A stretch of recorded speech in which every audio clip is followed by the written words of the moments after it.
தங்கம் வந்து எப்படின்னு கேட்டிங்கனாக்கா, அது வந்து ஒரு எமர்ஜென்சில எல்லாருக்குமே உபயோகப்படுத்தக்கூடிய ஒரு பொருள். இப்ப தங்கம் ஏறுவதற்கு முக்கிய காரணம் என்னன்னு பார்த்தீங்கன்னா, Jio political tension. Russia and Ukraine war. So அது மாரி ஒவ்வொரு இடத்துலயும் இந்த வார்கள், தென் டாரிஃப் வார்.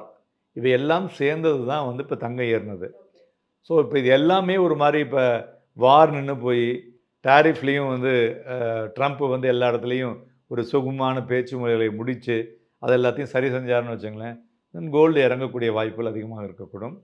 கோல்டு இப்படியே ஏறுமானா அப்படி ஏறாது. ஆக்சுவலா பார்த்தீங்கன்னா, கடந்த 2 வருடங்களாக தான் தங்கத்தில வந்து இந்த மாரியான ஒரு வளர்ச்சியை பார்க்க முடிஞ்சது. 24%, 25% ஏறியது. அதற்கு முன்னாடிலாம் பார்த்தீங்கன்னா, 8%, 10% தான் ஏறும். Based on the inflation.